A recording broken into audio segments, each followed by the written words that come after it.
Hello and welcome back to Thoughts in the Crossfire. I'm Andy, and today I want to talk about the problem of evil and the problem of hell, and why I don't really think the problem of evil is an issue, but the problem of hell, I really do think that's an issue. First, I want to outline what this channel is going to look like in the next couple of videos. Next video, I think I'm going to outline my moral foundation so that I can go on and talk about controversial issues, because one of the big things that makes controversial issues controversial is because they deal with topics that test our moral foundations. And so when our moral foundations are not solid, or our moral foundations differ, which is very often the case, the topic becomes controversial and we don't agree on it.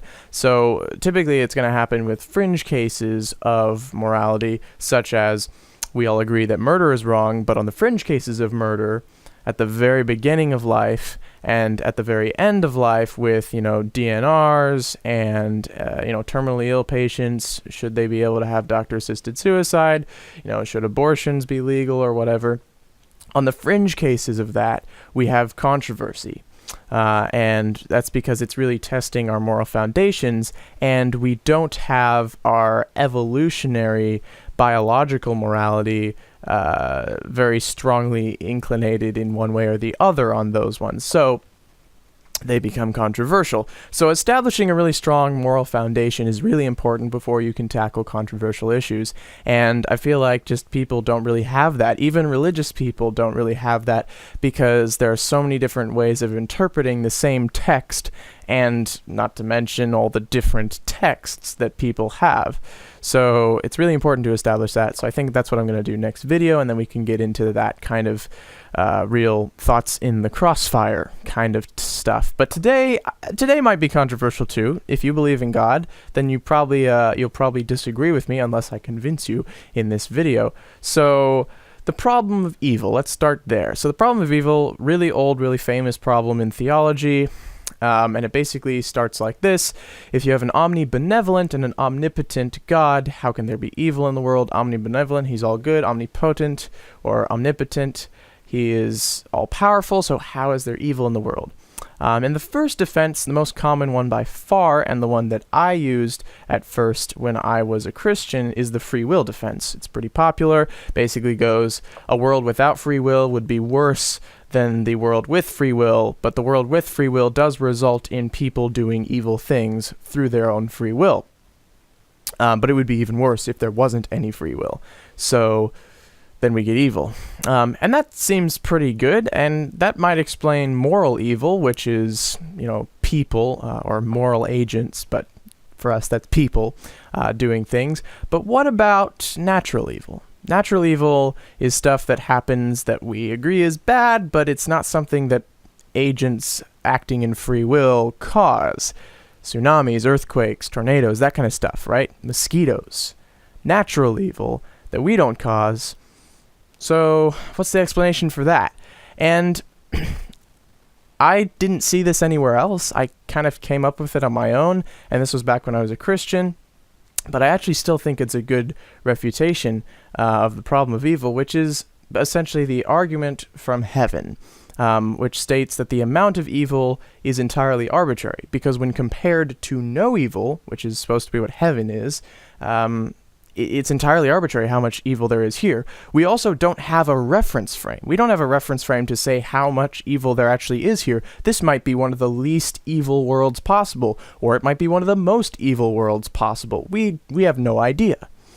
So we don't have a reference frame, and the amount is arbitrary, especially because, remember, we are dealing with an omnipotent God.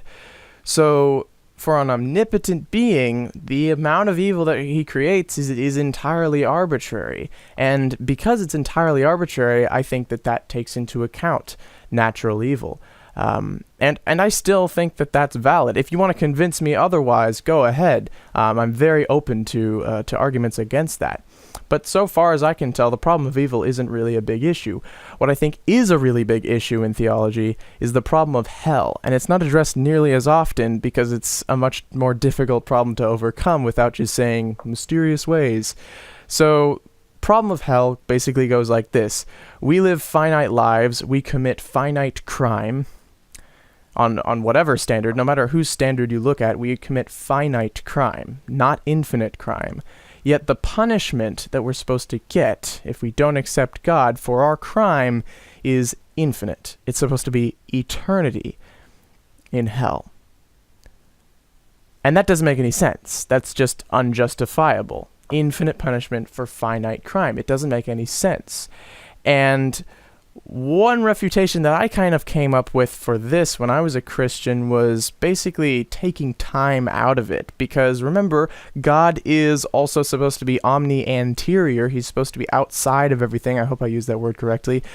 But that means that maybe time is removed from the picture when you go to heaven or hell, which, you know, maybe a good way of translating that to humans would be saying eternity, but maybe it's just like more of a state. You're just kind of put in a state of punishment rather than, you know, an actual infinite amount of time. But the problem with this, of course, is that we are temporal beings. And maybe there's some sort of other component, like the soul, that might be able to be separate from time and separate from space and all of that. But that's not me. I experience time, and all my cognitive faculties and functions depend on time.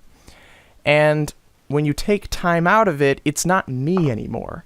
So if you take time out of it, I'm not being punished. It's some sort of other thing.